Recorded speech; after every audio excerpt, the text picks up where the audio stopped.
Hello student, good morning. आज हम आपको गृह विज्ञान विषय में प्रसार शिक्षा में औपचारिकतर शिक्षा यानी नॉन फॉर्मल एजुकेशन, जो औपचारिकतर शिक्षा है इसको नॉन फॉर्मल एजुकेशन यानी अनौपचारिक शिक्षा भी कहा जाता है। अनौपचारिक शिक्षा यानी प्रसार शिक्षा एक्सटेंशन एजुकेशन का ही एक भाग है। या तो अनौपचारिक शिक्षा को, औपचारिक शिक्षा को या प्रसार शिक्षा को, तीनों का एक ही अर्थ निकलता है। यही आपके प्रसार शिक्षा का यानी एक्सटेंशन एजुकेशन का ही एक भाग है कि अनौपचारिक शिक्षा हमारे लिए क्यों आवश्यक है, यह शिक्षा कब दी जाती है तथा इस शिक्षा का क्या महत्व है। तो अनौपचारिक शिक्षा आपको बता चुके हैं। जो प्रसार शिक्षा है ये ग्रामीणों की शिक्षा है। ग्रामीणों को शिक्षित करके उनके रहन सहन के स्तर को ऊंचा उठाना तथा उनकी जो समस्याएं हैं उनको समाधान करके उनको शिक्षित करना ही प्रसार शिक्षा का अर्थ है। लेकिन जो प्रसार शिक्षा है वो भी आगे एक अनौपचारिक शिक्षा का ही भाग है। इसको नॉन फॉर्मल एजुकेशन भी कहा जाता है। अनौपचारिक शिक्षा ग्रामीणों की शिक्षा है। शिक्षा सभी लोगों को दी जा सकती है। जो अनौपचारिक शिक्षा है यह शिक्षा किसी भी व्यक्ति को, किसी भी आयु वर्ग के व्यक्ति को दी जा सकती है। इसमें कोई समय सीमा निश्चित नहीं होती है। इस शिक्षा में ना कोई अवकाश होता है ना कोई विशेष दिन होता है। भारत की जनसंख्या की दृष्टि से विश्व में दूसरा स्थान है। जो जनसंख्या है भारत में, इसका कौन सा स्थान है? दूसरा स्थान है। मगर शिक्षण संस्थाओं की दृष्टि से यह काफी पिछड़ा हुआ माना जाता है तथा अनौपचारिक शिक्षा को प्रारंभ करने के लिए अनेक देशों में, अनेक जिले में इस कार्यक्रम को चलाया गया है ताकि लोगों को शिक्षित किया जा सके। प्रथम पंचवर्षीय योजना में जो हमारी पंचवर्षीय योजनाएं थी, इन पंचवर्षीय योजनाओं में अनौपचारिक शिक्षा पर, नॉन फॉर्मल एजुकेशन पर काफी जोर दिया गया, जिसके अंतर्गत जो अनौपचारिक शिक्षा होती है किस आयु वर्ग के लोगों को शिक्षा दी जाती है? 15 से 35 वर्ष के आयु के लोगों के लिए शिक्षा दी जाती है। इसमें इस शिक्षा के अंतर्गत इस आयु वर्ग के लोगों को शिक्षित करना ही अनौपचारिक शिक्षा का प्रमुख लक्ष्य माना गया है। इस कार्यक्रम को देश भर के 25 राज्यों के प्रत्येक जिला में संशक्ति जिलों में चलाया गया है तथा राज्य सरकार द्वारा वित्तीय सहायता भी प्रदान की जाती है। जो अनौपचारिक केंद्र होते हैं, जो अनौपचारिक केंद्र चलाए जाते हैं, इनको वित्तीय सहायता भारत सरकार द्वारा दी जाती है। अनौपचारिक शिक्षा की शिक्षण प्रक्रिया सांप्रदायिक गतिविधियों, राष्ट्रीय कार्यक्रमों में भाग लेने के लिए प्रेरित किया जाता है ताकि शिक्षा को बढ़ाया जा सके, लोगों को शिक्षित किया जा सके।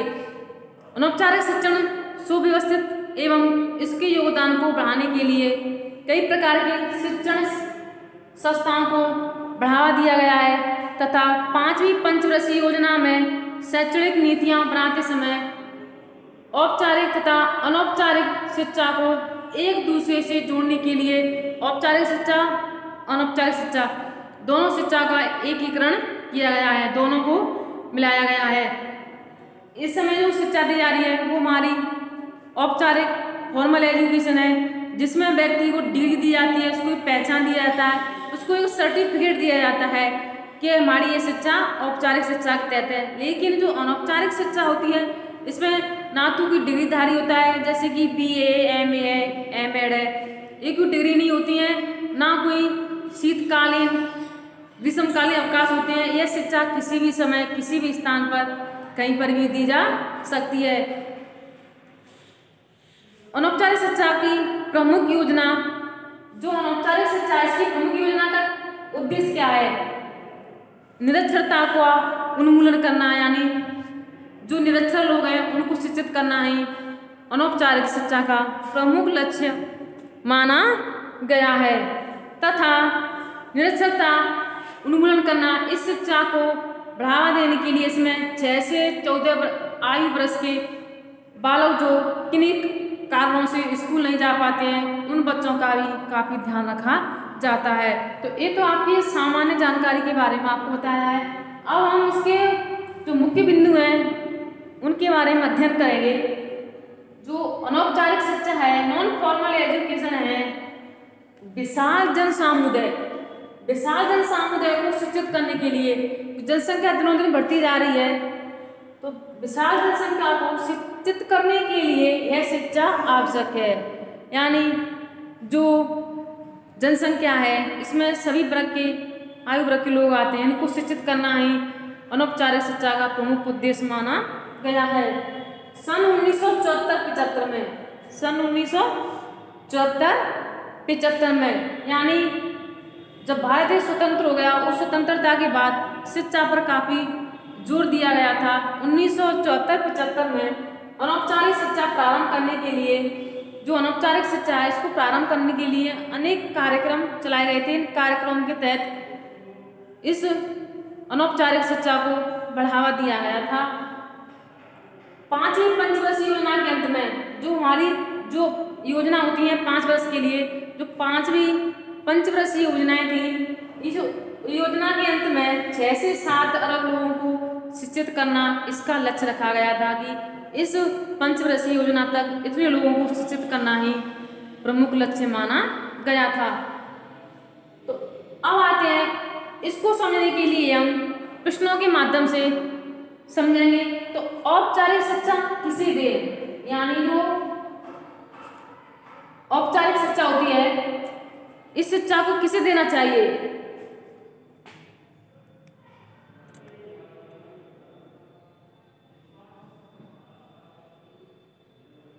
नॉन फॉर्मल एजुकेशन है, इस शिक्षा को किन किन व्यक्तियों को देना चाहिए? जो अनौपचारिक शिक्षा है इस शिक्षा को हम किसी भी आयु वर्ग के व्यक्ति को दे सकते हैं, यानी वह किसी जाति का हो सकता है, किसी वर्ग का हो सकता है, किसी भी धर्म का हो सकता है, किसी संप्रदाय का हो सकता है। इसमें जाति के हिसाब से शिक्षाएं दी जाती है, चाहे वो हिंदू हो, मुस्लिम हो, सिख हो, ईसाई हो, सभी जाति वर्ग के लोगों को शिक्षा दी जा सकती है। तथा चाहे वो व्यक्ति शहरी हो, ग्रामीण हो या किसी अलग क्षेत्र में रहता हो।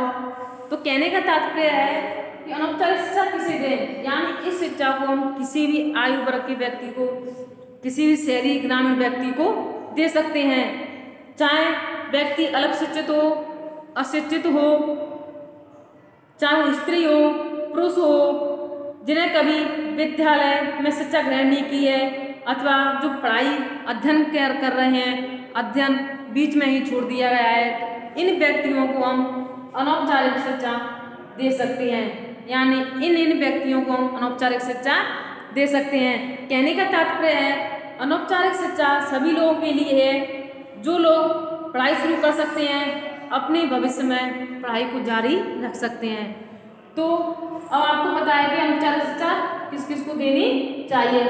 अनौपचारिक शिक्षा किसी भी व्यक्ति को दे सकते हैं, चाहे वो किसी धर्म का हो, किसी जाति का हो, चाहे वो शहरी हो, चाहे ग्रामीण हो।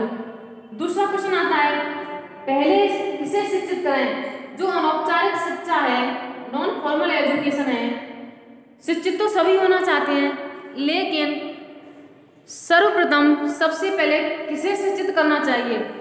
शिक्षित करने का सबसे पहले अधिकार किसका है? अनौपचारिक शिक्षा में सभी लोगों को, सभी आयु वर्ग के लोगों को शिक्षा दी जाती है, शिक्षित हो, अशिक्षित हो, अर्धशिक्षित लोग हो। परंतु प्रश्न यह उठता है, यहाँ पे प्रश्न ये कहता है कि पहले किसे शिक्षित करें? चाहे वो शहरी ग्रामीण लोग हो, वो शहरी ग्रामीण क्षेत्र में किसको शिक्षित करना चाहिए? अनौपचारिक शिक्षा के तहत यह शिक्षा उन लोगों को सबसे पहले दी जानी चाहिए जो गरीब हैं, दबे हुए लोग हैं, जिन्होंने विद्यालय का मुंह तक नहीं देखा है, लेकिन उनके अंदर पढ़ने की एक ललक है, वो पढ़ना चाहते हैं, आगे बढ़ना चाहते हैं। उन लोगों को सबसे पहले अनौपचारिक शिक्षा देनी चाहिए। आज से आपने कुछ समय पहले देखा था, शिक्षा के बढ़ावा के लिए जो अशिक्षित महिलाएं होती हैं उनको पढ़ाने के लिए ग्रामीण क्षेत्रों में कार्यक्रम चलाए गए थे, उनको अनौपचारिक केंद्र कहा जाता था। इसमें महिलाओं को एक पेन, नोटबुक दे करके शिक्षा दी जाती थी। कुछ महिलाएं पढ़ने के लिए जागरूक होकर प्रतिदिन पढ़ने जाती थी। तो वही आपके अनौपचारिक केंद्र के माध्यम से जो केंद्र खोले गए थे वही आपकी अनौपचारिक शिक्षा है। तो उन व्यक्तियों को शिक्षा पहले देनी चाहिए जिन्हें पढ़ने के लिए लोग उन्हें कभी विद्यालय को देखा तक नहीं है, वो पढ़ना चाहते हैं, आगे बढ़ना चाहते हैं, उनको पहले अनौपचारिक शिक्षा के तहत शिक्षित करना चाहिए।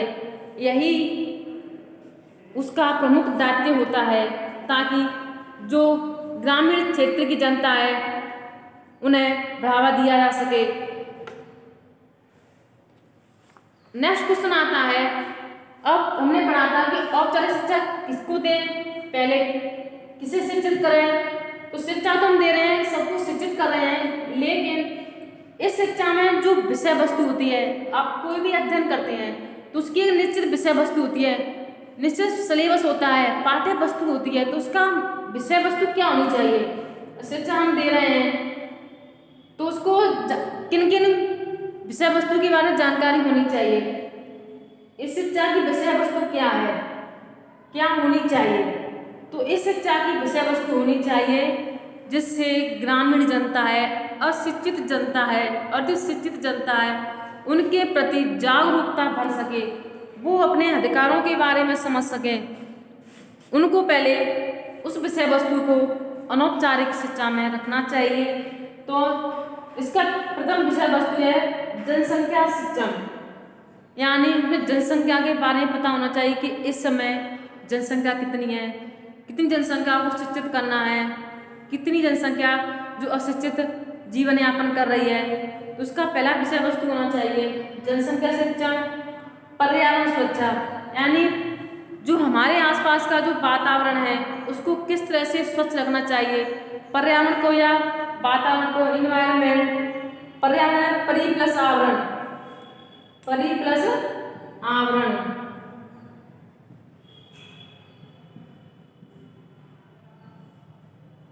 चारों से घेरा हुआ है वही आपका पर्यावरण कहलाता है।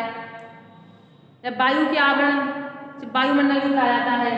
तो पर्यावरण को किस तरह से सुरक्षा करना चाहिए, पेड़ों को, हरे वृक्षों को नहीं काटना चाहिए, उन्हें पर्यावरण के प्रति जागरूकता बढ़ानी चाहिए तथा अधिक से अधिक वृक्ष लगाने चाहिए ताकि वातावरण में स्वच्छता फैल सके, ऑक्सीजन की मात्रा बढ़ सके, पर्यावरण प्रदूषण को मिटाया जा सके। वृक्षारोपण के माध्यम से ही पर्यावरण प्रदूषण को कम कर सकते हैं। इसलिए जो अनौपचारिक शिक्षा है उसमें पर्यावरण सुरक्षा का भी अध्ययन कराना चाहिए।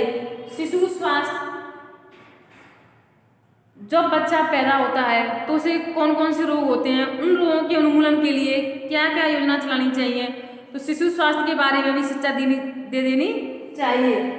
महिलाओं के अधिकारों का, जो महिलाओं के अधिकार है, महिला का पुरुषों की बराबरी रखना, उन्हें पुरुषों के जैसे ही शिक्षित करना, उन्हें अपने अधिकारों के प्रति जागरूक करना, इस शिक्षा का प्रथम कर्तव्य माना गया है। महिलाओं का पता होना चाहिए कि हमारे कौन कौन से अधिकार हैं, उन अधिकारों के प्रति उन्हें लड़ना चाहिए, उन अधिकारों को उन्हें अधिकारों को पूरा करना चाहिए। टीकाकरण, टीकाकरण यानी जब बच्चा पैदा होता है तो किस माह में कौन से टीके लगाए जाते हैं, इन टीकों के द्वारा कौन कौन से रोगों का उन्मूलन किया जा सकता है। तो टीकाकरण भी के बारे में अनौपचारिक शिक्षा में बताना चाहिए।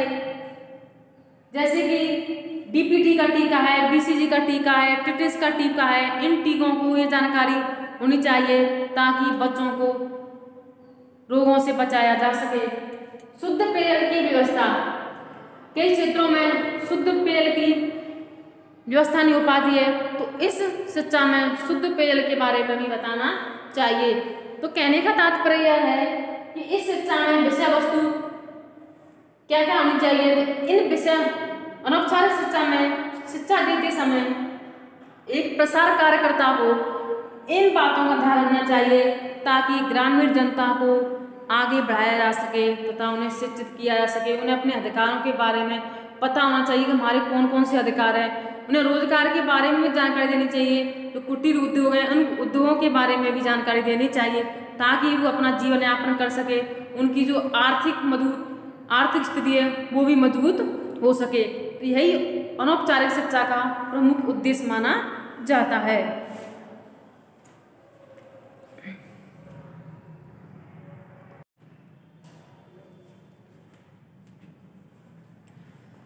अब आता है अनौपचारिक शिक्षा में, जो अनौपचारिक शिक्षा है कहाँ कितने दिनों तक ये शिक्षा देनी चाहिए।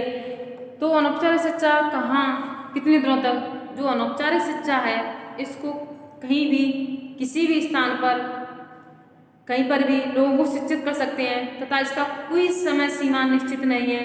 जब व्यक्ति फुर्सत के क्षणों में होता है, जब अपने घरेलू कार्यों से मुक्त हो जाता है, इस शिक्षा को ग्रहण कर सकता है। इसमें कोई निश्चित समय सीमा नहीं है कि इस समय तक अध्ययन कराया जाएगा। जब व्यक्ति अपने कार्यों से फ्री होता है, मुक्त होता है, इस शिक्षा को ग्रहण कर सकता है। तो अनौपचारिक शिक्षा में शिक्षण प्रक्रिया, जो टीचिंग मेथड है, तो शिक्षण प्रक्रिया किस तरह की होनी चाहिए। जो शिक्षा एक अनवरत रूप से चलने वाली प्रक्रिया है। अनौपचारिक शिक्षा गत्यात्मक एवं लचीली प्रक्रिया है।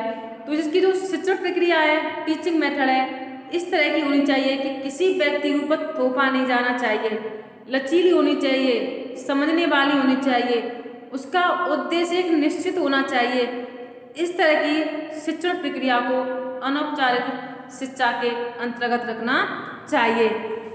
शिक्षार्थी को अपने अनुभवों के आधार पर, उसका कितना एक्सपीरियंस है, उस अनुभव के आधार पर शिक्षा देनी चाहिए तथा लोगों को विचारों की अभिव्यक्ति करने की पूर्ण स्वतंत्रता होनी चाहिए। जो व्यक्ति अनौपचारिक शिक्षा ग्रहण कर रहे हैं, आपस में विचार विमर्श करने की, वाद विवाद करने की पूर्ण स्वतंत्रता होनी चाहिए। वह अपने विषय पर अपना पक्ष या विपक्ष रख सकते हैं। इसमें इन सभी प्रक्रियाओं को स्वतंत्रता देनी चाहिए। यह इसकी प्रमुख शिक्षण प्रक्रिया मानी जाती है। अनौपचारिक शिक्षा एक सुव्यवस्थित एवं योजनाबद्ध प्रक्रिया है। इसमें शिक्षण संस्थानों, जो शैक्षिक संस्थान होते हैं, चार दीवारी से बाहर होती हैं तथा इसमें लोगों की रुचि, आवश्यकता एवं समस्याओं का निराकरण करते हुए अनौपचारिक शिक्षा को बढ़ावा देना चाहिए। तो अब आता है अनौपचारिक शिक्षा प्रदान करने वाली एजेंसियां। जो अनौपचारिक शिक्षा है, नॉन फॉर्मल एजुकेशन है, कौन कौन सी एजेंसियां हैं इस शिक्षा को बढ़ावा देती है। जो अनौपचारिक शिक्षा है, कुछ शैक्षणिक संस्थान, इनका कोई निश्चित नहीं होता है, फिर भी सरकार द्वारा, भारत सरकार ने कई प्रकार के केंद्रों के द्वारा अनौपचारिक शिक्षा को बढ़ावा दिया गया है। तो पहला है आपका नेहरू युवा केंद्र, युवा कृषि प्रशिक्षण केंद्र, यानी जो कृषि प्रशिक्षण केंद्र होते हैं उसमें कृषि के बारे में अध्ययन कराया जाता है। अनौपचारिक शिक्षा में उन लोगों को शिक्षा दी जाती है जो अशिक्षित हैं, उन्हें पढ़ने के लिए अलग होती है। तो उसमें उन्हें रोजगार परक योजनाओं के बारे में बताया जाता है कि किन किन योजनाओं के माध्यम से वो धन कमा सकते हैं, अपना रोजगार का जरिया प्राप्त कर सकते हैं। तो कृषि प्रशिक्षण केंद्र, जो कृषि के बारे में बताया जाता है, किस मौसम में किस समय कौन सी फसल खेतों में करनी चाहिए तथा रबी की फसल है, खरीफ की फसल है, जायद की फसल है, इन तीनों फसलों का समय अलग अलग होता है। कुछ नकदी फसलें भी होती हैं, इन फसलों के बारे में जानकारी दी जाती है ताकि कृषि के माध्यम से वह एक अच्छा रोजगार प्राप्त कर सकें, अच्छी खेती बाड़ी कर सकें। तो यही तो अनौपचारिक शिक्षा केंद्र का उद्देश्य होता है, लोगों को रोजगार दिया जाए, चाहे रोजगार किसी भी क्षेत्र से संबंधित हो, उस रोजगार को घर में भी, अपने मोहल्ला पड़ोस में, अपने आसपास के एरिया में भी, क्षेत्र में भी डाल सकता है। कृषि विज्ञान केंद्र, जो विज्ञान से संबंधित क्षेत्र है, कृषि विज्ञान में कौन कौन से कीटनाशक का प्रयोग करना चाहिए, किस कीटनाशक के द्वारा फसलों को बचाया जा सकता है, वो कृषि विज्ञान केंद्र के अंतर्गत बताया जाता है। तो ये एजेंसियां होती हैं जो अनौपचारिक शिक्षा क्षेत्र को बढ़ावा देती हैं। परिवार नियोजन, आज के समय में जनसंख्या दिनों दिन बढ़ती जा रही है, तो परिवार नियोजन जनसंख्या को किस तरह से रोका जाता है, इसमें महिला पुरुष की वेस्कोटोमी एवं ट्यूबकोटोमी के द्वारा परिवार नियोजन किया जाता है। ग्रामीण साक्षरता केंद्र, ग्रामीणों को शिक्षित करने के लिए ग्रामीण साक्षरता केंद्र खोले गए हैं ताकि ग्रामीणों को शिक्षित कर सकें। अब आता है अनौपचारिक शिक्षा प्रदान करने वाली विधियां। ये तो एजेंसी हो गई, इन्हीं एजेंसी के द्वारा अनौपचारिक शिक्षा ग्रहण कर सकते हैं। अब आता है आपका अनौपचारिक शिक्षा प्रदान करने वाली विधियां। कौन कौन सी मेथड के द्वारा, कौन कौन सी विधियों के द्वारा अनौपचारिक शिक्षा को हम ग्रहण कर सकते हैं। तो अनौपचारिक शिक्षा एक क्रियात्मक तथा औपचारिक शिक्षा है, यानी इसका निदानात्मक भी किया जाता है, इसका उपचारात्मक भी किया जा सकता है। तो जैसे कि श्रव्य दृश्य सामग्री, जिनसे हम देख भी सकते हैं, सुन भी सकते हैं, इनके द्वारा अनौपचारिक शिक्षा को दे सकते हैं। जैसे कि आपका चार्ट है, चार्ट पर आप किस तरह की विषय वस्तु पढ़ाना चाहते हैं। जैसे कि आपने पढ़ाया जल के बारे में कि जल ही जीवन है, जल को किस तरह से सेव करना चाहिए, बचाना चाहिए, जल की क्या महत्वता है। तो जल के बारे में बताने के लिए, लोगों को समझाने के लिए चार्ट के माध्यम से सारा इसमें कुछ स्लोगन भी दिए जाते हैं। तो चार्ट के माध्यम से किस विषय वस्तु के पोस्टर भी बनाए जाते हैं, फोल्डर है, प्रोजेक्टर है, रेडियो, टीवी, टेप रिकॉर्डर। ये तो पुरानी बातें होंगी। आज के समय में, आधुनिक जमाने में विज्ञान का युग है, इसमें कंप्यूटर के माध्यम से, मोबाइलों के माध्यम से, इनके माध्यम से शिक्षा दी जाती है। तो ये तो जो औपचारिक शिक्षा है एक परंपरागत शिक्षा के अंतर्गत आती है। आधुनिक शिक्षा में आज के समय में इसका कोई महत्व नहीं दिया जाता है। तो इन माध्यमों से, इन श्रव्य दृश्य सामग्री के माध्यम से हम अनौपचारिक शिक्षा को बढ़ावा दे सकते हैं। ये इसकी विधियां होती हैं। श्रव्य सामग्री सुन सकते हैं, दृश्य इनको देख सकते हैं। जिस तरह से कक्षा कक्ष में जो श्यामपट्ट होता है आपका, इस श्यामपट्ट आपका दृश्य सामग्री है। टीवी आपकी दृश्य भी है, श्रव्य भी, इसको देख भी सकते हैं और सुन भी सकते हैं। इन टीवी में, टेलीविजन में कई कार्यक्रम ऐसे होते हैं जिनका हम घर बैठकर ही अध्ययन कर सकते हैं। तो यह आपका अनौपचारिक शिक्षा के बारे में, औपचारिक शिक्षा के बारे में आपका अध्याय है, जिसके बारे में आपको अध्ययन करा चुके हैं।